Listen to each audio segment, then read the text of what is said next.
Hey guys, how you doing? It's good to see you again. Happy Friday. So today we are going to be talking about shapes again, and we've been doing a lot of work with shapes.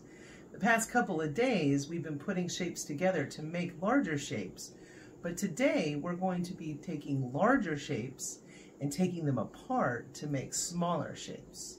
So let me show you an example. Come on over here, and I've got a picture of a hexagon.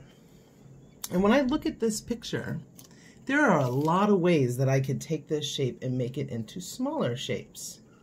So if you remember, we have a shape that looks like one of these. Remember this shape right here? We have two trapezoids. But I could take these trapezoids and make them into smaller shapes too. So I'm going to take this and I'm going to make... Now I have a trapezoid up here and three triangles.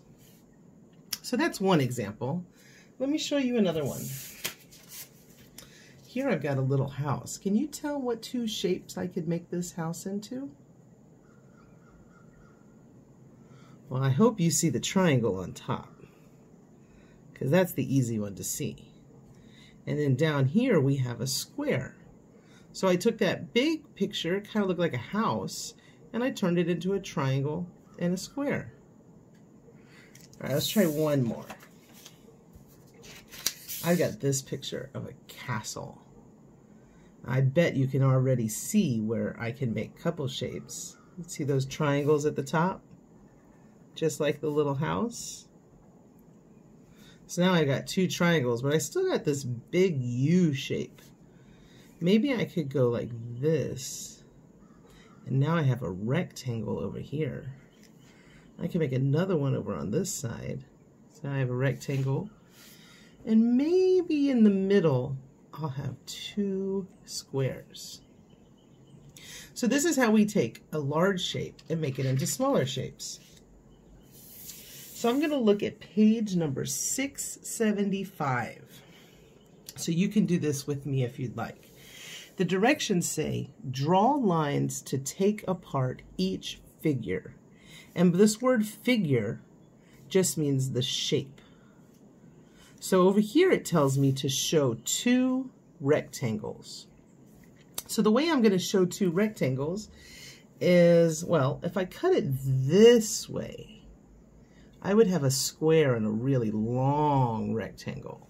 But I need two rectangles. So watch what I'm going to do. I'm going to cut it right down here. And now I've got one rectangle here, and I've got one rectangle here. Now this one wants me to do the same figure, the same shape, but this time I need to show four squares. So maybe I start with my two rectangles again, because it's easy to make squares out of rectangles. So there's two rectangles. If I cut this one in half, now I have 2 squares. And if I cut this one in half, I have 2 squares. So you see how we took this and we turned it into 2 rectangles, and we took this one and turned it into 4 squares. Let's look at one more. So this one says, show 2 triangles and 1 rectangle. Well, like our little house, I think you can find those triangles. There's 1, and there's 2. And look what I have in the middle. I have a rectangle. So do I have 2 triangles and a rectangle? Yes, I do. All right, let's look at this one. It says, show 2 triangles. Okay, we did that before. Let me go ahead and make my triangles. But this one says 2 squares. And if you remember what I just did on the one above, I can just cut my my rectangle right in half, and now I have 2 squares and 2 triangles. So as you're working through your math today, I want you to remember the way that we were splitting up these shapes, because you're going to be able to use those hints to help you with your work. As always, if you have any questions, please send me a message and I will do my best to help you out. Thank you so much, guys.